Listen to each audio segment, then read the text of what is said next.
আব্বু ফোন দিচ্ছে কেন? আচ্ছা, ফোনটা ধরে দেখি কি বলে।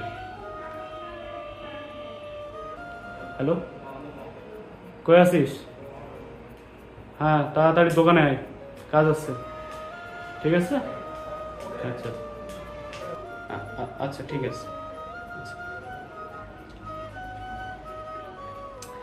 কি রে, বাসায় আসলাম আজকে, আর আজকে এত কি? আচ্ছা, যাবনি, পরে যাবনি, এখন একটু ঘুম টুম দিই, ফ্রেশ হইলাম, একটু ঘুমাই। ভালো লাগছে, একটু 10-15 মিনিট একটু ঘুমায় কিছুক্ষণ পরে যাবনি।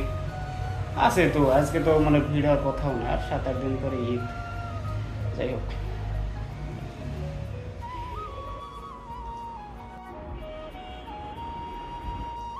এই শুয়োরের বাচ্চা, এনে কি করে বেড়াচ্ছিস?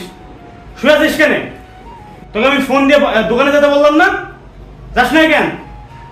যদি বাপের যদি কোনো কাজে সাহায্যই না করতে পারিস, তাহলে বাসায় থেকে লাভ কি? বাসা থেকে বেরো, যা বেরো বাসা থেকে। জানোয়ার কোথাকার। ও বেরো বাসা থেকে। আমার আব্বু আমাকে এভাবে বললো। হ্যাঁ, আমি দোকানে যাই নাই, তাই দেখে কি আমি ব্যবসার কোনো কাজই করি নাই?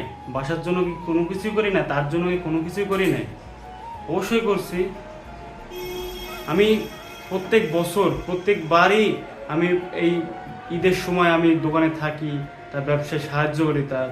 ইনফ্যাক্ট আমি চাই, নিজে থেকেও চাই যেন যে এই ব্যবসাটা যেন আমি বড় করতে পারি। এর জন্য আমি আপ্রাণ চেষ্টা করি আমি নিজের থেকে।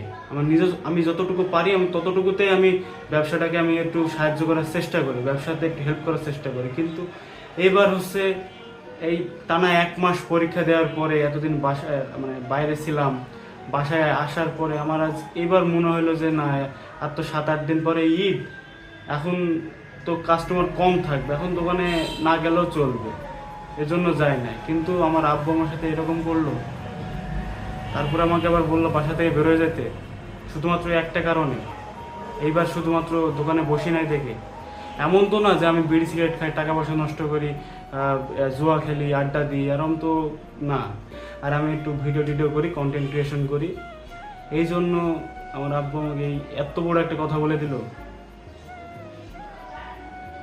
তাহলে তাহলে তো আর থাকা যায় না। আমি আজকেই চলে যাব, আমি আর থাকবো না।